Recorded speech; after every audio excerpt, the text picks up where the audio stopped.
One of the most fun things about this reality is in any given moment, we are actually connecting with what it is that we want most. The question is, how in tune are we with what we want? Because you've already done an enormous amount of inner work. You've already been doing the steps.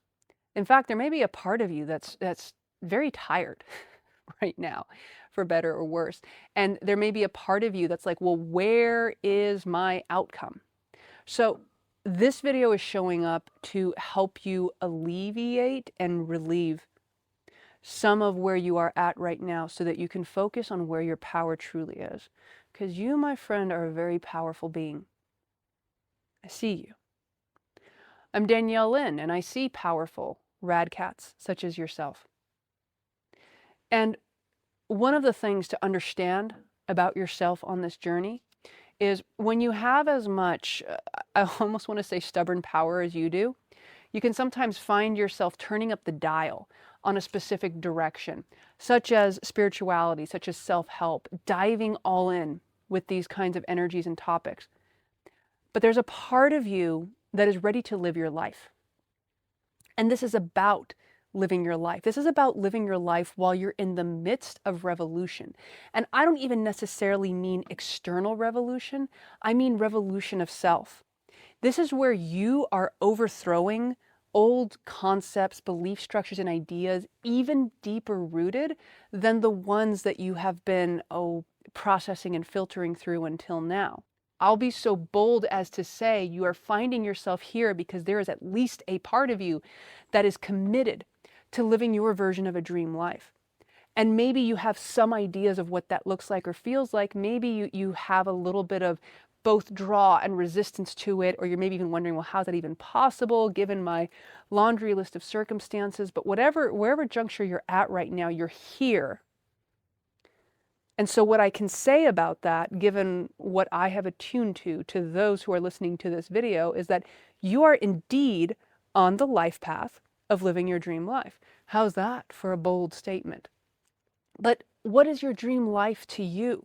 And see, a big part of living it is about giving yourself enough permission to access the possibility of living it. Creation's a lot more easier than we think, because the truth is, all of reality is created in any given moment. And anything that's new that's being created is being created right now. It's a bit of a paradox. But once again, in previous videos, I've described everything is happening now. So all probabilities are also happening now, which means all the probabilities of anything you could think and imagine and want to experience of yourself are also happening now. And the ability for you to live it right now in this conscious moment is the difference between what you are saying yes to and no to at a vibrational level on a consistent basis. Now, that's not to say that you're vibrating wrong, because I know sometimes people hear that when I say that. That's not what I'm saying. What I'm pointing out to you is that your ideal experience of reality already exists, and there are multiple pathways to begin to connect with that. And here's where your intuition comes in. Your intuition is kind of like the compass. It's like the guiding tool and the signal that helps connect you to the most probable now step that is going to connect you to the next probable now step that acts like a bridge between the reality you're living right now and the ideal reality that you imagined. Time is like the lubricant. Have you ever heard someone describe time as a lubricant before? Quick, honey, get the time. So time is like a lubricant that allows your mind to more easily transition into the relative state of reality that you want to experience given where you are now.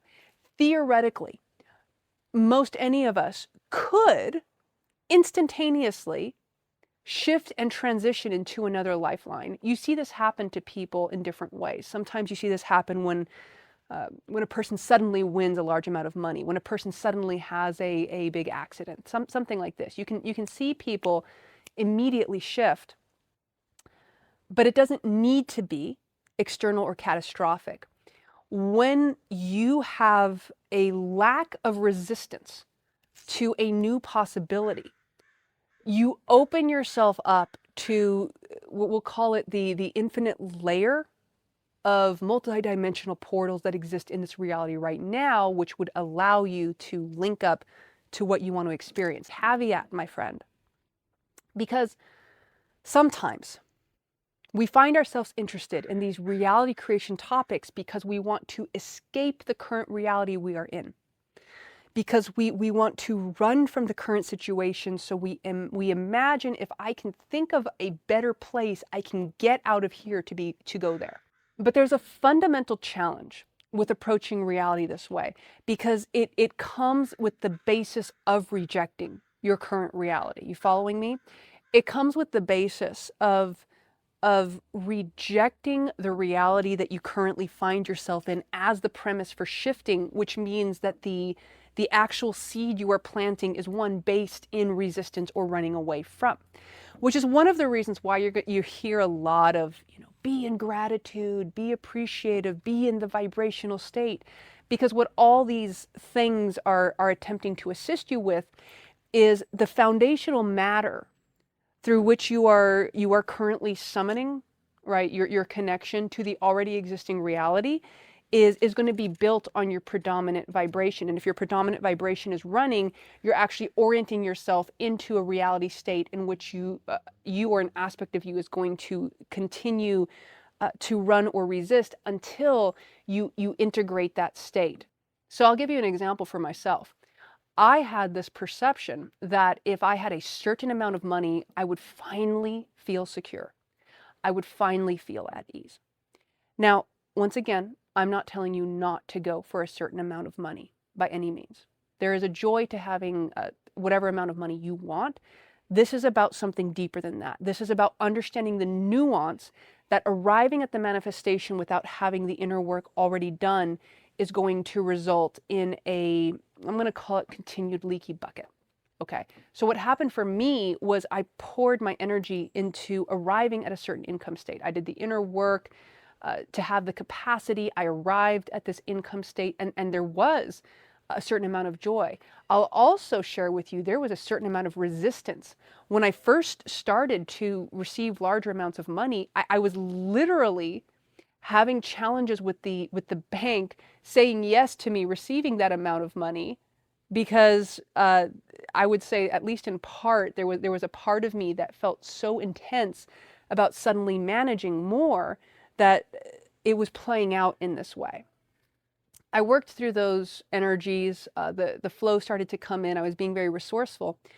But something that I strongly remember in my life during this experience is I remember one day waking up and, I had so much flowing, resourcefully in my life, and I still woke up with a tension, like a tightness within me.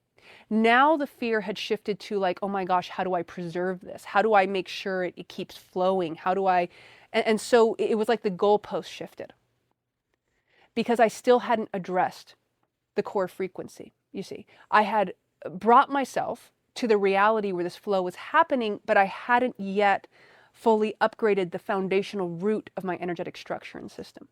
Now, once again, I'm not suggesting you cannot just go ahead and create in that way. You can experiment for yourself with that if you like.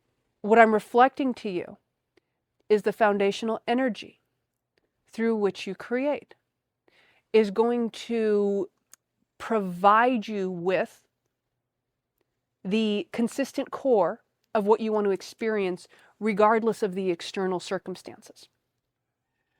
You get to have the joy of external circumstances if you are willing to focus on the vibrational core without being attached to how the external circumstances must look. If you need to, listen to this again, please, by all means, feel invited to listen to this one again, because we're laying down some reality creation factoids right here. And if your mind is still processing it, that's okay. What I would invite you to do, this is what I do when I get a certain amount of information: breathe and get some water. Breathe and get some water, and allow yourself to really integrate what is being shared right now. Allow yourself to be curious with it, because I'm not here to tell you what to do in reality. What I'm offering to you is my own direct experience of playing in reality, what I have seen and experienced for myself and for those that I have worked with, for those that I have collaborated with. And I'm offering to you what we can call it a sort of blueprint. Call it a blueprint that you can be curious about with yourself if you want, and you can decide for yourself, I'm curious how this might play into my life. I'm curious what happens if I apply this kind of knowledge, this kind of experiment in my life. One of the reasons you won't find me debating this stuff is there's no point to debating it. I am not here to convince anybody of anything. If you find a better path, please do it. And if you're willing to, teach us all. This is more about offering a remembering and a perspective, one that somewhere within yourself you have an access point to, but for whatever reason, it has been more synchronistic for you to receive it in this format, or for you to have some aha moments come through in this video. So we're doing it, right? With the video, with the rose. I'm totally enjoying holding this rose, by the way. It smells really good. Can you smell it through the screen? You want to try that experiment? Can you smell it? All right, let's bring this into a practical level in your life, because I love the idea of grounding these things in practical steps. It's not about me just telling you the fundamentals of reality creation. It's you having pathways to live this effectively. So if you decide you're interested in experimenting with this, here's some considerations. One of the first things to consider is first how you feel. When you are envisioning that a reality already exists where you get to have the things you want. And maybe there's a part of you that's like, I don't know the things that I want. I feel I can't even connect to that. I can't even think about that. That's okay. In those scenarios, what I often say to people is, can you just connect to the idea that you can connect to what you want, that you can connect to the first step of even understanding what that might look or feel like? Find the orientation point within you that has some level of substance. Once again, if it's something like, I don't even know what question to ask, then maybe the first step is I get very clear about what question to ask, right? I mean, that's a good foundational premise. Or I get very clear about where to focus. And so then what you're calling in at this point, you don't have to get abstract with it. You're like, okay, I'm ready for whatever steps are necessary for me to understand what my next step is, for me to more easily connect with clarity, for me to be able to constructively meet any potential dissonance or resistance within me. Because that's the other part. Sometimes people say to me, okay, well, I know what I have to create, I know what I have to do, but I still feel resistance, I feel anger, I feel shut down. Okay, I hear you. This is not about forcing yourself or pushing yourself through. At that moment, that's a signal to you. And I'm not suggesting you got to do endless work. It might simply be that there is some kind of story or belief active right now that simply wants your attention, okay? And what you can simply say is, I'm ready to see what the most simple and effective step is right now. It's not about necessarily bringing yourself into more inner work. It's not necessarily about having to think more, do more, whatever. And it's not even about waiting for an answer. I understand that what I said here could sound like that, but that's not what this is about. This is about orienting yourself into the reality where you have enough clarity to take the step you can right now, given your circumstances, which is a little different than trying to figure out or fix what you have going on. Can you feel the nuance between that? One of them is a little more proactive because it's also a willingness. If the inner self is just like, take a step, and maybe you're taking a step and you're just feeling discomfort while you're taking the step, but there's a part of you that also feels nourished by taking the step, right? That may be the guidance. Maybe you're going to suddenly stumble across the book. Maybe it is another thing to read, but this one's going to just pierce through something you have. Maybe you're just going to start crying. Maybe you're going to watch a movie, hear a song, and you're just going to have a catalyst experience. But the answer here is that you're giving yourself permission to orient to the most easeful path for you. And that's going to look different for everyone. Like your most easeful path may still take some time. Your most easeful path may be instantaneous, but Let go. Let go of the attachment to what it has to be.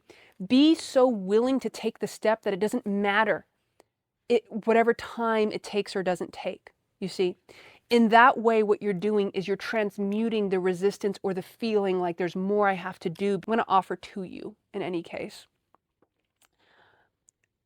When we are feeling tired or discouraged by doing these kinds of steps over and over again, we may still be holding on to this premise that we're fixing something, that we're approaching this from fixing something, and that there has to be a lot of effort, and there has to be more that you have to do, and why haven't I figured it out yet? And that right there, you feel that energy? You feel that spicy energy? That right there is what you get to kind of look at and go like, this may not be true to me, and this way of approaching it may be what I'm tired of. It's not actually being tired of taking the effective step. There's a fatigue around taking the steps that appear to not bring you in connection with what you want. And so you may, at that point, be invited to drop what you have known doing and open yourself to an unknown step, which may mean that maybe it's time to put down the cards or the readings or the tools or whatever you've used until now, and suddenly go, well, now that I've created space in my life for clarity, what does that look like? And maybe a very practical step emerges. Maybe it's just about you taking some form of action, not because you're desperate or trying to fix something, but because you're so committed to the step that you take the action. What I'd love to share at this moment for you is that there's a certain letting go of the fatigue process. The part that feels fatigued is often the part that's attached to how the outcome has to be. So in a certain way, we're willing to let go of the outcome. We're willing to set it down. We're willing to say, maybe it doesn't turn out the way I thought it would. But along with that comes the understanding, because there is some way it's going to turn out so much more resonant. And I just need to give it enough breathing room. I need to give myself enough breathing room to connect to that reality. And it's not giving up. It's not, falling apart, but it's about letting go of the idea of the outcome so you can actually connect to the outcome. It's like the difference when you're in a riptide and you're trying to swim, and instead orienting where the flow is going, where is it pushing, where is it still, and then you're swimming parallel to it to come out of the pull of it, so that you can orient yourself in a way where you're not burning your energy. Okay, you're getting yourself out of an energetic riptide is what you're doing. And it's easier than you think. It's going to take less energy than you think, truly. And you can forgive yourself. You can forgive the situation for that's the one thing. Some people sometimes go like, you mean I wasted all this energy? No, I wouldn't even say that. I would simply say you're at a point where all the accumulation of everything you have done has brought you to an energetic upgrade. And this is why you're remembering this right now. You see, that's powerful stuff. All right. And so I want to invite you, if you like, let's take a breath right here. We're going to take a few breaths. Hopefully you've been breathing this whole time. We're going to take a few intentional breaths. I'm going to breathe the rose while we're doing this. I got to say, doing a video with a rose has been a 10 out of 10 experience. Highly recommend. And what happens when we're breathing in intentionally is we're really integrating. Because again, I don't want this just to be something you hear and you go to the next thing. I want to invite you for whatever gems, whatever wisdom, whatever came out of this, for you to have the opportunity to embody it in a meaningful way in your life. So that you can live in a way that's purposeful and meaningful to you. Because you deserve that, and that is what you're orienting yourself to. Once again, if you're watching, it's what you're orienting yourself to. I love that for you. All right, let's see if there's anything else that wants to come through right now. While we have ourselves here for a few moments. The other thing I'd love to offer to you is just be mindful of any shame or blame or idea of where you're supposed to be, where you should be, how you should be doing, you should be better, or anything like that. Anything that's like rooted in a should or in a blame or in a shame. And especially when it comes to how intelligent you are. when we're really intelligent, we can sometimes be intense on ourselves for these parts of the journey, and you don't have to be. You've done really magnificently to bring yourself to this moment. And I don't just mean this video, right? I mean to this moment in your life, to have enough awareness, connection to synchronicity, cognition, to be remembering this. Because you're equipping yourself in a way that is valuable, I mean, even beyond any money I could think of, because you're equipping yourself with the remembering of how to create and orient yourself to any reality that it is you're calling in, okay? It's very powerful stuff. Now, if this is something that you want to go deeper on, I'm really going to invite you to check out my description link. I'll often have portals and pathways there that have to do with orienting yourself to coherence, to reality creation in an effective way, not in an escapist way, but in a way that actually allows you to tap into your creator self. I have things like my Self Alchemy Lab. I have some other tools and experiences coming up here, if that sounds fun to you, including, at the time of recording this, I will be announcing soon some in-person experiences. So if you are not already in the Flow book or in any of the places that I announce things, or if you're not subscribed, I would invite you to do so. And I'm simply going to say to you in this moment, thank you for being as you are. Thank you for showing up for yourself. Thank you for connecting with me. Thank you for connecting with everyone here. I experience you as such an inspired creator. It is such an honor to continue to connect in all these ways along this journey, and I'm really looking forward to our next connection.